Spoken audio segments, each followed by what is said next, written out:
함께 응원을 돌립니다. 할렐루야. 오늘 예배 자리에 오신 여러분 모두를 주님의 이름으로 환영하고 또 축복합니다. 오늘 예배 오신 여러분 모두에게 하나님 주시는 평안과 또 은혜와 기쁨이 함께 하시기를 주님의 이름으로 축복합니다. 할렐루야. 네, 그런 마음으로 한번 옆에 있는 분들 좀 축복해 주실까요? 사랑합니다. 축복합니다. 자, 우리 지난 한 주간 동안 히브리서의 말씀, 히브리서 4장 말씀부터 히브리서 8장의 말씀까지를 우리가 함께 묵상을 했습니다. 여러분이 한 주간 묵상하셨던 말씀 중에서 오늘 저는 히브리서 6장의 말씀을 중심으로 해서 여러분과 함께 말씀의 은혜를 나누려고 합니다. 지난주에도 말씀을 드렸습니다만 히브리서는 예수 그리스도의 탁월함을 이야기를 합니다. 그분이 모세보다 또 여호수아보다 어느 대제사장보다 율법보다도 뛰어나신 분, 탁월하신 분임을 이야기하는 것이 바로 여러분 히브리서의 중요한 내용이다라고 말씀을 드렸어요. 예수님이 어떤 분이신가에 대해서 뿐만 이야기하는 것뿐만 아니라 또한 히브리서는 그분에 대한 우리의 믿음을 강조합니다. 여러분이 잘 아시는 바로 히브리서 11장이 무슨 장이죠? 믿음장이라고 합니다. 예수님에 대한 믿음을 가져야 한다. 그리고 그 믿음이 하나님을 기쁘시게 하는 것이고 그 믿음으로 우리는 믿음의 선진들과 같이 하나님의 주신 놀라운 은혜와 축복을 누리는 삶을 살아갈 수 있다. 할렐루야. 여러분 이것이 히브리서가 우리에게 가르쳐주는 정말로 중요한 메시지인 것입니다. 사랑하는 여러분, 하나님은 이렇게 우리에게 우리의 믿음을 중요하게 여기시고 또 우리의 믿음을 기뻐하시는 줄로 믿습니다. 저와 여러분이 하나님에 대한 믿음을 갖기를 살기를 하나님은 간절히 원하시고요. 그 믿음 안에서 하나님이 약속하신 아름다운 은혜와 축복을 누리며 살아가기를 하나님은 원하고 계십니다. 여러분 꼭 하나님을 향한 믿음을 가지시고 그 믿음 안에서 주시는 은혜와 복을 누리며 사시는 여러분들이 되시기를 주의 이름으로 축원합니다. 할렐루야. 우리 옆에 있는 분에게 이야기해 주세요. 믿음으로 삽시다. 예. 여러분 꼭 믿음으로 사셔서 믿음 안에서 하나님이 주시는 은혜를 누리며 사시기를 축복합니다. 자, 하나님이 이렇게 우리에게 믿음이 있기를 원하시는데 그 하나님을 대적하는 용들이 있죠. 악한 마귀 사단은 그 믿음을 우리에게 빼앗으려고 노력을 해요. 우리의 믿음을 빼앗으려고 여러분 그들은 혈안이 되어 있습니다. 어떻게 하면 우리를 실족하여 넘어뜨려서 우리로 하여금 믿음으로 살지 못하게 할까? 여러분 이게 마귀 사단의 그러한 유혹입니다. 우리에게 악한 마음을 줘서 하나님에게서 우리를 멀어지게 하려고 합니다. 때로는 여러 가지 죄의 유혹에 빠지게 해서 야, 너 같은 죄인이 어떻게 하나님 앞에 나갈 수 있어? 하나님에게서 우리를 멀어지게 만듭니다. 때로는 여러분 사람을 통해서도 그들은 우리를 미혹해요. 여러분 우리 주변에 꼭 그런 사람이 있죠. 나 저 인간 때문에 나 교회 가기 싫어. 그런 사람이 있어요. 나 저 인간이 믿는 하나님이라면 나는 절대 안 믿을 거야. 여러분 그렇게 만드는 인간들이 우리 주변에 분명히 있습니다. 근데 여러분 그것까지도 사단이 우리의 믿음을 흔드는 시험이라는 것을 우리는 알아야 합니다. 그러니까 절대로 여러분 사람은 미워하지 마세요. 예, 얼마나 불쌍합니까, 그죠? 사단에게 붙들려 가지고 우리를 이렇게 미혹하는 그런 종으로 쓰임 받고 있는 그 인간 얼마나 불쌍합니까, 그죠? 그러니까 사람은 불쌍히 여기고 긍휼히 여기는 거고, 그래서 우리가 여러분 사랑해야 하고, 그를 조종하는 놈들이 나쁜 거예요. 조종해서 우리를 시험하는 마귀 사단들이 여러분 그것이 나쁜 거지 절대로 여러분 사람은 나쁜 게 아닙니다. 그러니까 마귀 사단은 여러분 대적하여 물리치시고 사람은 끝까지 사랑으로 안아줄 수 있는 그런 은혜가 우리에게 필요한 줄로 믿습니다. 또 어떤 사람은 믿음이 너무나 연약해서 조금만 어려워도 막 이렇게 흔들리는 그런 여린 믿음, 연약한 믿음을 가진 이들이 있지 않습니까? 우리의 믿음이 너무나 연약하기 때문에 그런 연약한 믿음으로 믿음의 길을 쉽게 포기하는 이들이 우리 주변에는 있습니다. 하여튼 여러 가지 이유 때문에 우리가 믿음을 포기하거나 믿음을 저버리는 경우들이 우리 주변에는 많이 있다. 오늘 히브리서 여러분 6장의 말씀은 바로 이런 자들에게 주는 말씀입니다. 믿음이 연약해서 흔들리거나 아니면 여러 가지 사단이나 사람의 시험과 유혹에 의해서 그 믿음이 자꾸 흔들리는 이들에게 때로는 책망과 경고의 메시지를, 때로는 격려와 확신을 심어주는 메시지를 주고 있는 것이 오늘 여러분 히브리서 6장의 말씀이에요. 먼저는 막 책망을 합니다. 너 그렇게 하면 안 돼. 그 다음에 조금 더 강하게 경고를 합니다. 너 절대로 믿음에게서 벗어나면 안 돼. 믿음이 아닌 다른 길을 가서는 절대 안 돼. 근데 여러분 거기서 끝나지 않아요. 경고와 책망의 메시지로 끝나지 않고 오늘 히브리서 6장의 말씀은 더 나아가서 우리를 격려해 줍니다. 사랑하는 자들아 하면서 막 우리를 격려해 주고 마지막에는 우리에게 확신을 줄 수 있는 그러한 말씀으로 우리를 권면하는 그런 내용이 오늘 여러분 함께 살펴보게 될 히브리서 6장의 중요한 말씀의 내용들입니다.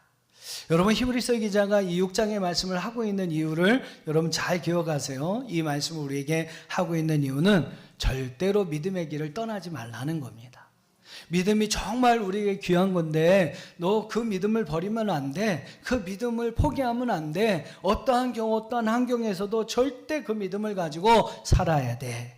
그 이야기를 우리에게 하고 있는 것이 오늘 히브리서 6장의 말씀이에요. 저는 오늘 히브리서 6장의 말씀을 이런 내용으로 우리가 함께 살펴보려고 합니다. 화면 한번 보여주시면 히브리서 6장은 이런 구조로 6장의 구조로 되어 있어요. 그래서 5장 11절부터 6장 3절까지는 책망에 관한 말씀, 또 6장 4절부터 8절까지는 경고에 관한 메시지, 또 6절부터 12절까지는 바로 우리를 격려하는 말씀, 또 13절부터 20절까지는 우리에게 믿음의 확신을 심어주는 말씀. 이렇게 여러분 네 가지로 오늘 말씀을 여러분과 함께 나누려고 합니다.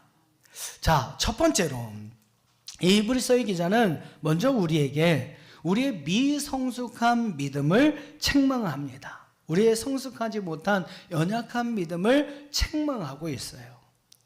오늘 히브리서 6장은 히브리서 5장의 마지막 부분하고 연관이 됩니다. 자, 히브리서 5장 12절 말씀을 우리 한번 읽어볼게요. 12절입니다. 시작. 때가 오래되었으므로 너희가 마땅히 선생이 되었을 터인데 너희가 다시 하나님의 말씀의 초보에 대하여 누구에게 가르침을 받아야 할 처지이니 단단한 음식은 못 먹고 젖이나 먹어야 할 자가 되었도다. 여러분 12절에서 무슨 이야기 합니까? 너희가 오래 믿었는데 왜 그 믿음이 그것밖에 안 되느냐? 여러분 이렇게 우리를 책망하고 있는 거예요. 너희가 오래 믿었으니까 당연히 이제는 너희가 누군가를 이끌어주고 누군가를 가르쳐주고 지도해야 할 선생이 되는 선생과 같은 믿음을 가진 자가 되어야 하는데 아니 아직도 누구에게나 배우려고만 하는 가르쳐주지 못하고 배워야 하는 그런 처지에 너희들이 믿음이 있느냐. 단단한 믿음도 먹지 못하고 젖이나 먹어야 하는 그러한 연약한 믿음을 가지고 어떻게 살아가겠느냐. 여러분 히브리서의 기자가 우리의 믿음을 책망하고 있는 거예요.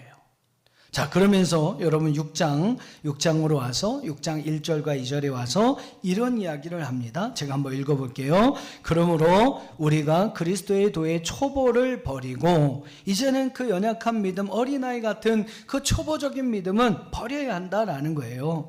죽은 행실을 회개하고 하나님께 대한 신앙과 세례들과 안수와 죽은 자의 부활과 영원한 심판에 관한 교훈, 이건 여러분 초신자들이 다 아는 내용이라는 거예요. 이런 초보의 어떠한 믿음들은 버리고 새로운 교훈의 터 위에 그 터를 닫고 이제는 더 완전한 데를 향해 나아가야 할 것이다. 여러분 이렇게 우리에게 말씀하고 있는 것입니다. 이제는 어린아이 같이 되지 말고 어른이 좀 되어라. 초보 같은 어린 믿음은 버리고 이제는 좀 더 온전한 데로 나아가라. 이렇게 여러분 오늘 우리에게 책망하고 있는 말씀인 줄로 믿습니다. 여러분 우리의 믿음이 성장한다는 것이, 우리의 신앙이 성장한다는 것이 쉬운 일은 아닙니다. 그런데 여러분 어떻게 하면 우리의 믿음이 성장하는지 아세요? 오늘 3절 말씀을 한번 보세요. 이 3절 말씀에 보면 어떤 표현이 나오냐면 하나님께서 허락하시면 이라는 표현이 나옵니다. 이 허락하다라는 헬라어의 단어가 재밌는 말인데 에피트레포라고 하는 단어인데요. 이 단어의 의미는 수고하다, 고생하다 라는 말이에요. 자, 여러분 3절이 무슨 얘기예요? 하나님께서 다 수고하고 하나님께서 다 고생했으니 이제 너희는 받기만 하면 된다라는 거죠. 여러분, 우리의 믿음의 성장과 성숙이 그리 어려운 일이 아니라는 거예요. 이미 하나님이 우리의 믿음의 성장과 완전함을 위해서 다 수고하고 다 노력해 놓으셨습니다. 이제 우리가 그것을 하나님 감사합니다, 은혜로 여러분 받기만 하면 된다라는 거예요. 왜 그것도 못하느냐는 거예요. 쉽게 말하면 왜 그것도 못하느냐, 그렇게 쉬운 일인데 왜 그것도 못하느냐. 여러분, 오늘 우리에게 주시는 하나님의 책망의 메시지인 줄로 믿습니다. 자, 두 번째로 히브리서의 기자는 그들의 배교를 엄중히 경고합니다. 이제는 책망하고 이제는 경고합니다. 자, 4절로 6절 말씀 같이 한번 볼게요. 정말 중요한 말씀이에요. 4절로 6절 같이 읽어봅시다. 시작. 한번 빛을 받고 하늘의 은사를 맛보고 성령에 참여한 바 되고 하나님의 선한 말씀과 내세의 능력을 맛보고도 타락한 자들은 다시 새롭게 하여 회개하게 할 수 없나니 이는 그들이 하나님의 아들을 다시 십자가에 못 박아 드러내놓고 욕되게 함이라. 여러분, 한번 눈 떼지 마시고 4절 6절부터 한번 잘 이렇게 훑어보세요. 어떻게 여러분 이 말씀이 좀 이해가 되십니까? 이해가 되세요? 잘 안 되시죠? 예, 이게 아멘 안 하셔야 맞는 겁니다. 이해가 잘 안 되셔야 맞는 말이에요. 이 구절은 여러분 신약 성경에서 난해 구절 중에 하나입니다. 잘 생각해 보세요. 과연 하나님의 은혜를 받고 하나님 앞에 구원받은 자가 타락할 수 있을까? 그죠? 타락하면 구원을 잃어버리는 것이 될 텐데, 그리고 그것을 다시 회복할 수 없다고 이야기하는데 과연 이 말씀이 맞는 것인가? 우리는 이 말씀을 보고 그렇게 질문을 해야 되는 겁니다. 여러분 어떻습니까? 한번 여러분 집에 가셔서 4절 6절 잘 표시해 놓으셨다가 오늘 좀 끝까지 한번, 오늘 하루의 시간이 갈 때까지 한번 좀 잘 묵상해 보세요. 잘 보세요. 한 번 빛을 받고 하나님의 은사를 맛보고 성령에 참여한 바 되고 하나님의 선하신 말씀과 내세의 능력을 맛보고도. 이 말이 무슨 말이에요? 하나님의 은혜를 받은 자의 모습을 이야기하는 거예요. 하나님의 은혜를 이미 받은 자들인데 과연 그들이 타락할 수 있느냐라는 거죠. 타락한 자들은 다시 새롭게 하여 회개할 수도 없다고 이야기를 하는데 과연 이게 목사님 맞는 말입니까? 여러분 이렇게 질문을 하셔야 당연한 말씀이 되는 겁니다. 이게 그런 말씀이에요. 여러분 여기서 중요한 것이 이 단어에 대한 이해이거든요. 이 타락이라고 번역되었던 헬라어 단어는 파라페존타스라고 하는 그러한 단어입니다. 이 말은 어떤 의미를 가지고 있냐면 정해진 방향으로 가다가 그 방향을 완전히 다른 방향으로 틀어버리는 것을 이야기해요. 그러니까 가야 하는 길이 있고 가고 있는 길이 있는데 갑자기 그 방향을 바꿔버리는 겁니다. 그리고 다른 방향으로 가는 것을 바로 이 파라페존타스라는 말이에요. 그 단어의 의미입니다. 즉 우리가 가야 할 길이 있어요. 근데 그 길을 여러분 가다 보면 잘못할 수도 있거든요. 그죠? 실수해서 넘어질 수도 있거든요. 그리고 괜히 이렇게 먼 산 보다가 또 돌에 걸려서 넘어질 수도 있거든요. 때로는 그 길을 가다가 참 하나님 앞에 기쁨이 되지 못하는 모습을 보일 때도 있고 다른 사람의 본이 되지 못하는 모습을 보일 때도 분명히 있습니다. 근데 여러분 중요한 것은 뭐예요? 그래도 우리가 가야 할 그 길은 버리면 안 되는 거예요. 가야 할 그 길에서 여러분 돌이키거나 다른 길을 가서는 절대 안 된다라는 겁니다. 완전하지는 못하지만 그래도 가야 하는 길입니다. 그게 여러분 믿음의 길이라는 거죠. 때로는 사단은 그 길을 가지 못하도록 막 우리를 끌어내립니다. 여러 가지 시험을 줘서 우리를 막 넘어뜨립니다. 그래도 여러분 다시 일어나서 가야 하는 길이 우리가 가야 하는 믿음의 길이라는 거예요. 여러분 그 길을 갈 때 100점이 아니라도 괜찮습니다. 80점이라도 60점이라도 괜찮아요. 때로는 10점짜리라도 괜찮습니다. 중요한 것은 우리가 가야 할 그 믿음의 길은 우리가 끝까지 가야 할 길이라는 거죠. 절대로 여러분 다른 길을 가서는 안 된다는 것입니다. 하지만 여러분 우리들 중에는 그 정해진 그 방향의 길을 잘 가다가 완전히 다른 방향으로 틀어버린 이들이 있다라는 거죠. 여러분 이것을 배교라고 하는 것이고 오늘 히브리서 6장 4절 6절을 이거를 이야기하는 거예요. 배교를 이야기합니다. 등질 배, 가르칠 교, 즉 가르침에서 등을 돌린다라는 말입니다. 어렵고 힘들어도 완전하지 못해도 우리가 가야 할 길이 있어요. 바로 예수님께서 우리를 이끌어 주시는, 우리를 아버지께로 인도하는 그 길입니다. 우리는 어렵고 힘들어도 그 길을 가야 합니다. 절대로 그 길을 포기해서는 안 됩니다. 그런데 여러분 그 길을 가지 못하고 넘어져 있는 게 아니라 다른 길을 틀어서 가는 자들이 있어요. 이게 여러분 배교이고, 오늘 히브리서 6장 6절에서 이야기하는 우리말로 타락이라고 번역된 말은 바로 이 단어를 의미하는 것입니다. 사랑하는 여러분, 완전하지 못해도 괜찮습니다. 우리 감리교회 창시자인 요한 웨슬레도 그리스도의 완전, 크리스천 퍼펙션을 이야기하면서 그리스도의 완전은 우리가 살아있을 때 이 땅에서는 불가능한 일이다라고 이야기를 합니다. 다만 우리 그리스도인들은 그 완전을 향해 나아가야 한다라고 이야기를 합니다. 그렇습니다, 여러분. 완전하지 않아도 괜찮아요. 다만 우리는 그 완전이라는 목표를 향해 오늘 믿음의 삶을, 믿음의 경주를 열심히 해나가고 있는 것입니다. 근데 여러분, 완전하지 않은 건 괜찮은데 전혀 다른 길을 가는 것은 문제가 된다는 거예요. 자, 표를 한번 보세요. 배교와 실족과 영적인 침체는 분명히 다릅니다. 이걸 여러분이 잘 구분을 하셔야 돼요.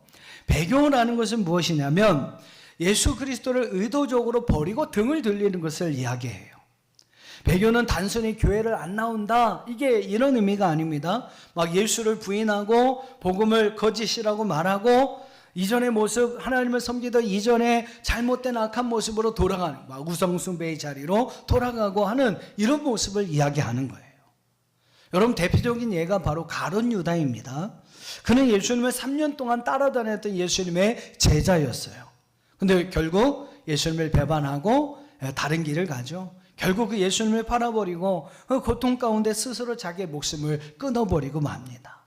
해서는 안 될 일, 가서는 안 될 길을 그가 가버린 거죠. 선을 넘어간 겁니다. 이런 걸 배교라고 하는 거예요. 그 다음에 여러분, 실족이라는 게 있습니다. 넘어짐이라고 할 수 있는데 이 실족은 죄와 시험 때문에 넘어지는 거예요. 그러나 믿음을 버리는 것은 아닙니다. 대표적인 사람이 바로 베드로인데, 베드로는 여러분 예수님을 3번 부인하잖아요. 그냥 두려움 가운데 결국 해서는 안 될 일을 한 겁니다. 넘어졌습니다.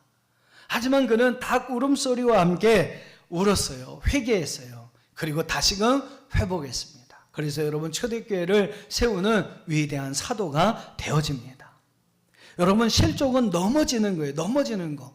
넘어지는 것은 다시 일어나면 되는 겁니다. 또 하나가 무엇이 있냐면 영적 침체라는 게 있습니다. 이 영적 침체는 믿음은 있으나 신앙의 열정이 식어져 버린 상태를 말합니다. 우리 막 그러죠. 나 요새 막 기도가 주는 것 같아. 예배가 그냥 형식적이 되어가는 것 같아. 말씀을 읽어도 잘 안 들어와. 말씀 읽을 시간도 없어. 나 막 세상을 더 사랑하는 것 같아. 뭐 이런 게 있잖아요, 그죠? 이런 게 있습니다. 하지만 이런 건 예수님을 버리는 건 아니죠. 에베소 교회가 그랬어요. 예수님은 그들을 향해서 처음 사랑을 버렸다. 너희들이 차갑든지 뜨겁든지 해야지 미지근한 거 아니다. 예수님께서 그 에베소 교회를 요한계시록 2장의 말씀에서 책망하는 그러한 모습을 봅니다. 여러분, 히브리서 6장 4절로 6절 말씀은 바로 이것을 이야기해요. 실종이나 영적 침체를 말하는 것이 아니라 배교에 대해서 경고하는 말씀입니다. 당시 유대인들 가운데서는 예수 그리스도를 믿다가 여러 가지 박해가 오고 핍박이 심해지자 다시 예수를 버리고 유대교로 돌아가는 이들이 많았다는 거예요. 히브리서의 저자는 그들을 향해서 그들이 그렇게 예수님을 버리고 돌아가는 것은 매우 심각한 잘못이야. 잘못된 일이야. 우리는 절대로 이 길을 가야만 해 라고 이야기하면서 그들에게 경고의 메시지를 주고 있는 겁니다. 자, 그 다음에 이제 세 번째로 책망과 경고의 말씀에 의해서 이제는 성도들을 격려합니다. 9절의 말씀을 여러분 보시면 분위기가 갑자기 싹 바뀌어져요. 9절을 한번 읽어볼게요. 시작. 사랑하는 자들아 우리가 이같이 말하나 너희에게는 이보다 더 좋은 것 곧 구원에 속한 것이 있음을 확신하노라. 자, 여러분 9절에 보면 사랑하는 자들아, 히브리서에서 여러분 가장 따뜻한 표현입니다. 이게 히브리서가 좀 많이 딱딱한 책이거든요. 근데 그런 말씀 중에서 가장 부드러운 표현을 찾는다면 저는 이 말씀이라고 생각하는데, 아주 부드러운 표현으로 사랑하는 자들아 라고 이야기를 하면서 이 말씀과 함께 12절까지 계속해서 하나님의 따뜻한 격려가 그들에게 주어집니다. 자, 10절부터 제가 읽어볼게요. 하나님은 불의하지 아니하사 너희의 행위와 그의 이름을 위하여 나타낸 사랑으로 이미 성도들을 섬긴 것과 이제도 섬기고 있는 것을 잊어버리지 아니하시느니라. 우리가 간절히 원하는 것은 너희 각 사람이 동일한 부지런함을 나타내어 끝까지 소망의 풍성함에 이르러 게으르지 아니하고 믿음과 오래 참음으로 말미암아 약속들을 기업으로 받은 자들을 본받는 자 되게 하려는 것이다. 여러분, 이 말씀이 무슨 말이냐면 하나님은 의로우신 분, 불의하신 분이 아니라서 잊지 않으신다라는 거예요. 여러분, 사람은 잊어버릴 수 있습니다. 그죠?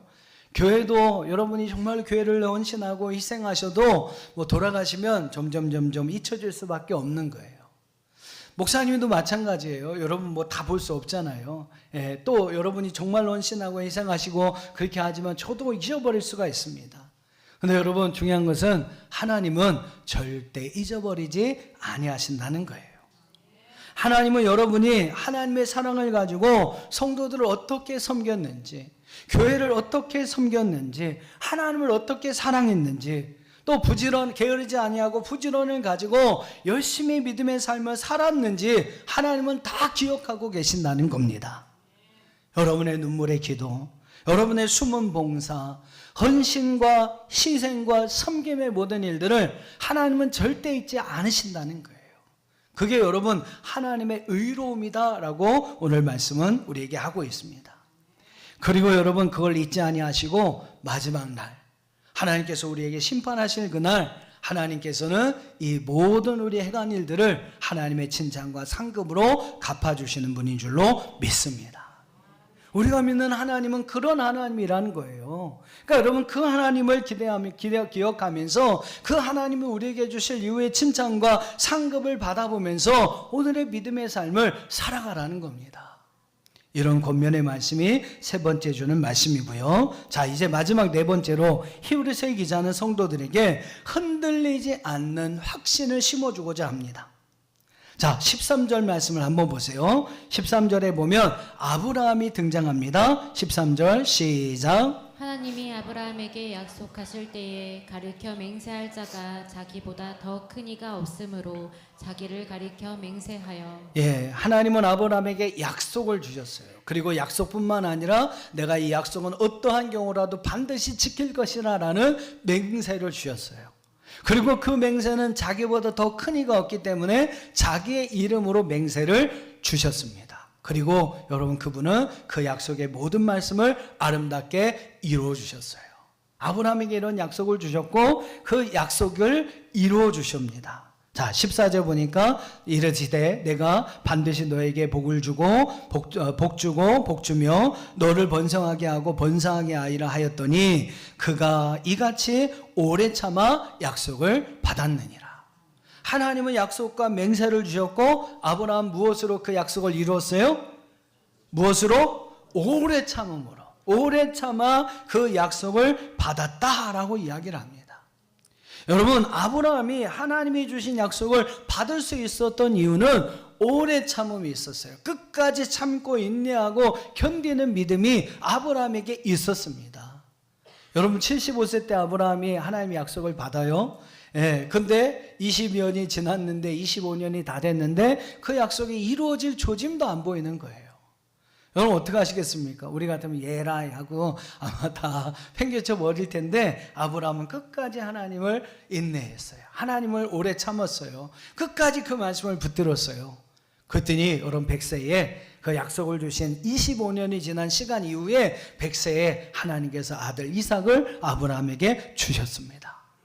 근데 여러분 그 아들이 한 열 몇 살 정도 이렇게 잘 자라났어요. 아들을 주신 지 10여 년이라는 시간이 지났습니다. 근데 청천벽력 같은 그러한 말씀이 이 아브라함에게 떨어지는 거예요. 그 아들 이삭을 하나님 앞에 제물로 바치라는 거예요. 아, 이런 하나님이 어디 있어? 저 같으면 아마 다 팽개쳐 놓고 나 하나님 안 믿을랍니다. 그리고 이삭 데리고 저는 도망갔을 겁니다. 근데 이 아브라함 모습을 보세요. 그 아들을 데리고 모리아산 올라갑니다. 그리고 그 아들을 제물로 드리기 위해 칼을 듭니다. 그때 하나님께서 뭐라고 얘기하세요?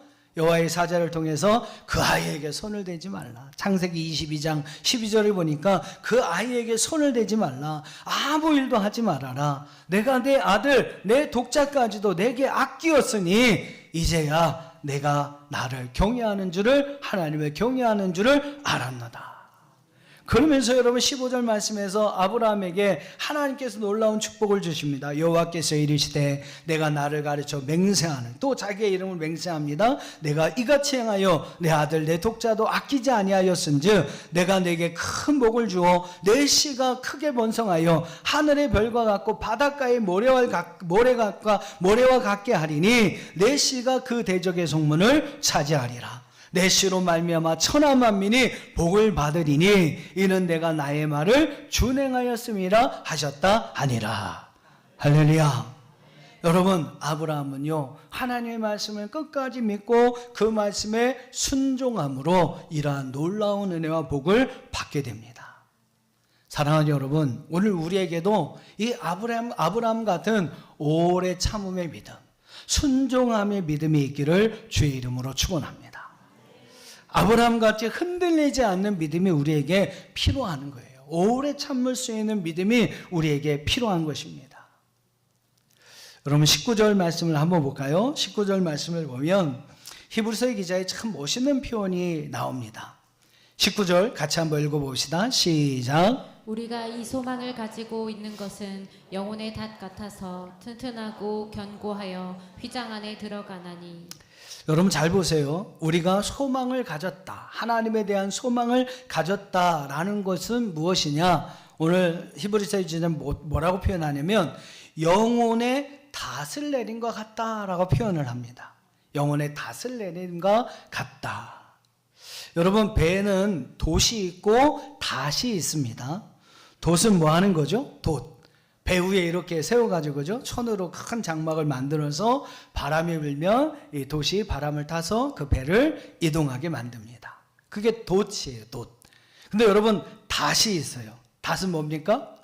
이거 쇳덩이 이렇게 생긴 거 있잖아요, 그죠? 예, 그래가지고 철 무거운 쇠로 만들어가지고 정박하거나 그래서 배가 움직이지 않아야 될 때에 그 고정하는 방법으로서 그 닷을 내리게 됩니다.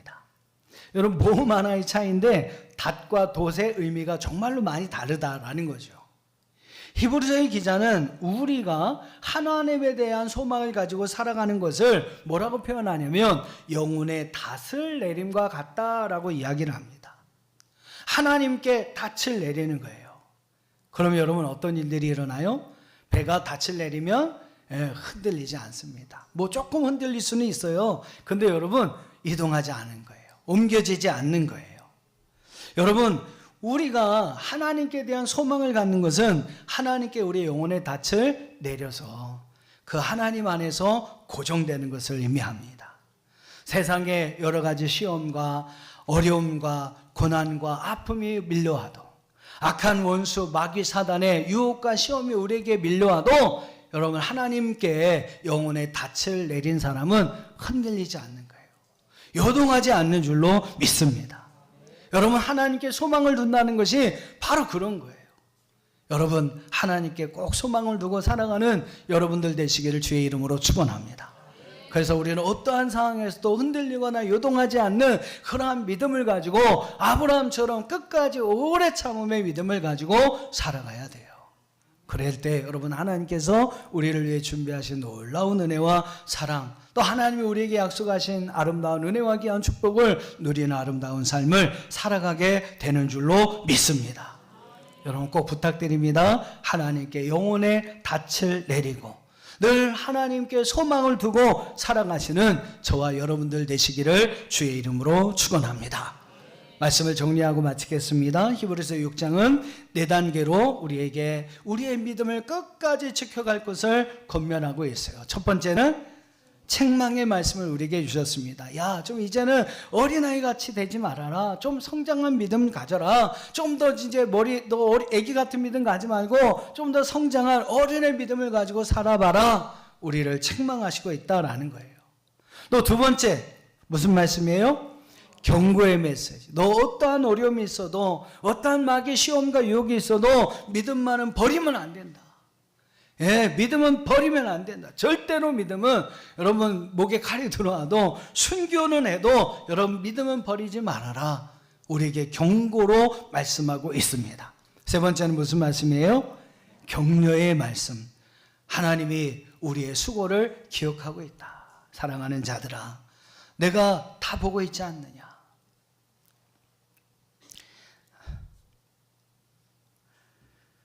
내가 기억하고 있지 않느냐. 여러분 저는 몰라도 그죠. 제가 여러분 얼만큼 수고하고 노력하는지 잘 몰라도 여러분 하나님은 다 알고 계셔요. 여러분 이 땅에서 그 믿음을 위해서 얼만큼 수고하고 눈물 어린 기도로 살아가고 계시는지 우리 하나님은 다 아신다는 거예요. 그러니 사랑하는 자들아, 내가 너희 수고를 다 아니까 걱정하지 말고, 너희 이 땅에서 네가 흘리고 뿌리고 심고 한 모든 눈물과 헌신과 희생은 내가 하나님 나라에서 다 갚아줄 거야. 그걸 걱정하지 마. 우리를 격려하고 계신다라는 거예요. 자, 네 번째, 어떤 메시지? 확신의 메시지. 우리의 믿음, 우리의 소망이 되시는 예수님만 바라보며 나가라. 너희의 영혼의 닻을 누구에게? 예수님께 내리고. 그렇죠? 그러면 여러분 어떠한 일이 있어도 우리는 흔들리지 않을 수 있습니다. 끝까지 흔들리지 않을 수 있어요.